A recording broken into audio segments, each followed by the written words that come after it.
His Excellency Dmitry Medvedev, Chairman of the United Russia Party, Deputy Chairman of the Security Council of the Russian Federation, Chairman of the Organizing Committee of the Forum of Supporters of the Struggle Against Modern Practices of Neocolonialism for the Freedom of Nations, Excellencies, leaders of political parties, invited guests, ladies and gentlemen, it gives me great pleasure to add my voice to this forum of supporters of the struggle against modern practices of neocolonialism for the freedom of nations.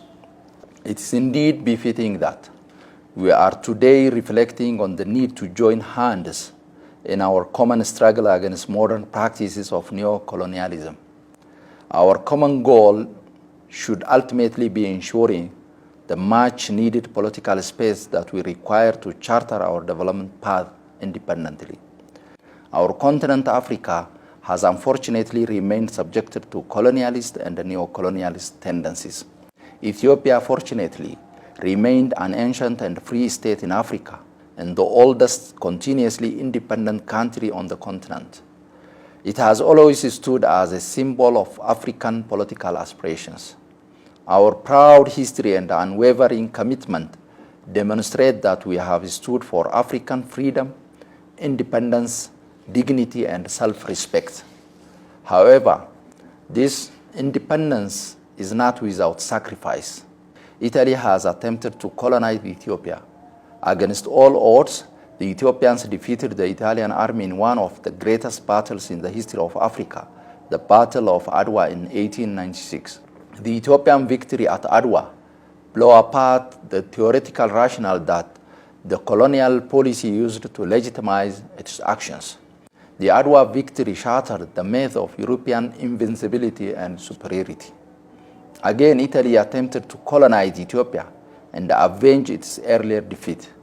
We have not forgotten the excruciating experience we had to suffer when war was waged against Ethiopia.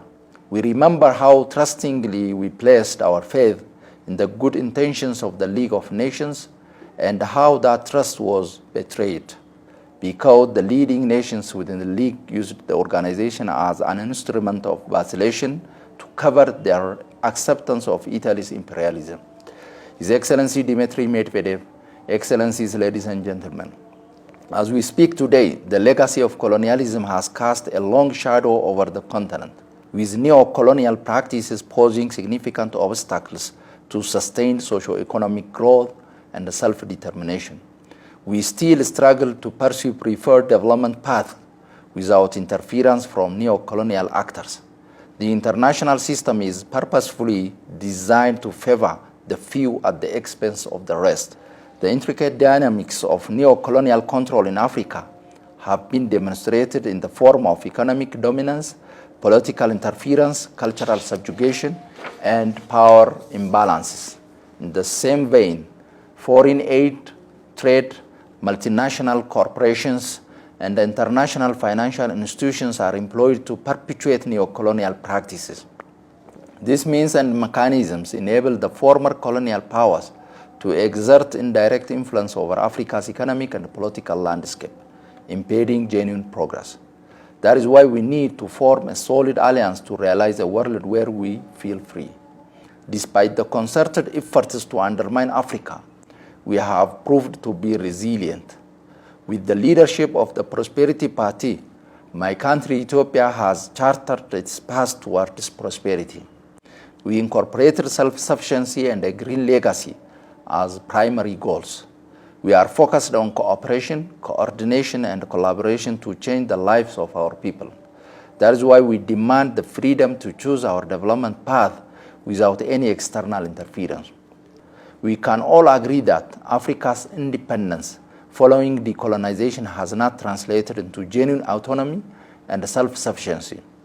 Instead, the continent continues to face economic dependence, corruption, and stagnated development due to neo-colonial exploitation.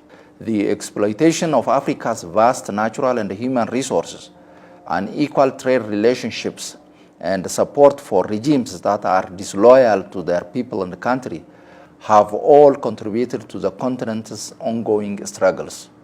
Our deliberation must then focus on addressing these challenges.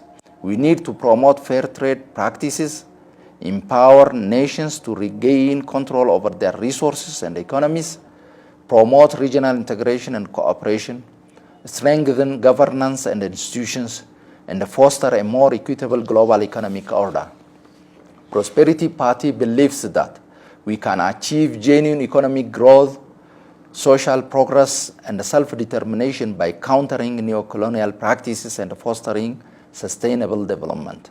Acknowledging the complex web of neocolonial dynamics is crucial for formulating effective strategies and policies to dismantle structures that impede development.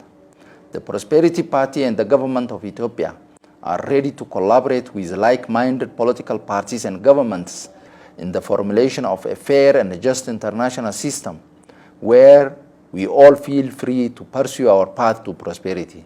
We must continue to engage regularly until we overcome the challenges of neocolonialism and become a society of truly free nations.